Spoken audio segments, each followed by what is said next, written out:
حوامل لايف جديد. لايف الجمعة بقى لمعرفة نوع الجنين مبكرا. معانا حالات كتير، احنا على الجروب اهو دلوقتي. قبلنا كل طلبات الانضمام اللي كانت معلقة. تعالوا كده نشوف في طلبات جديدة ولا لأ. بس احنا قبلنا كل طلبات اهو، كل طلبات الانضمام المعلقة تم قبولها. طبعا البوستات اللي تتقبل اللي هي واضحة، يعني مثلا زي البوست ده عضوة اسمها أسماء والي بعت البوست بتاعها الفيديو واضح خالص، ولد أكيد. فطبعا التعليقات اللي جات لها هي واضحة جدا، طبعا ولد أكيد. طيب تعالوا نكمل. دي البوستات بتاعتنا اهو، ده ولد أكيد. يبقى مختارات البوستات بقى اللي عجبتكم هي اللي بتطلع فوق وانتوا ردين عليها. ولد أكيد، برافو. برضو ولد اهو، ولد تاني. هنا العضوة بقى بعتها بتقول اللي عايز تعرف نوع الجنين. هنا بنوتة واضحة خالص، بنوتة واضحة، ولد واضح تمام. هنا بنظرية نبض بنوتة، يعني البوست ده واخد 62 تعليق بنظرية نبض بنوتة. طبعا اللي بتقول شرح النظرية حد بيقول شرح النظرية، لا تابع قناة اليوتيوب عندي هتلاقي فيها شرح النظرية.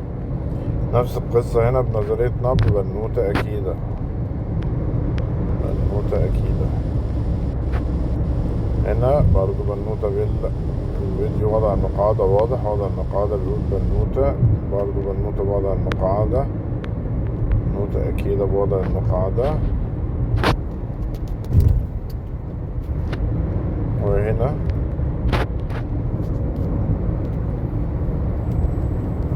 وصلنا ولد واضح، ولد تاني، بنوتة جميلة. هنا طبعا ولد واضح خالص والتعليقات بتاعته ولد واضح، بنوتة، ولد تاني.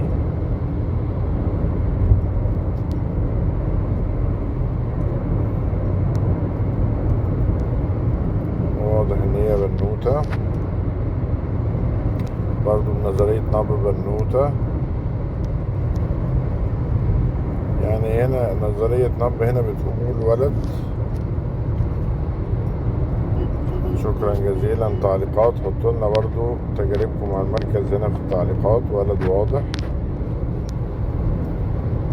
شكرا جزيلا، ولد واضح. بس كده وصلنا لبوستات الاسبوع اللي فات. هنشوف كده لو في بوستات تانية تتقبل.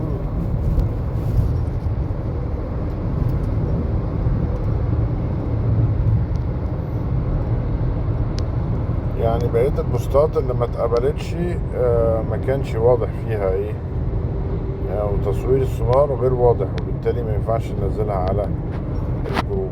شكرا جزيلا واشوفكم الاسبوع الجاي ان شاء الله.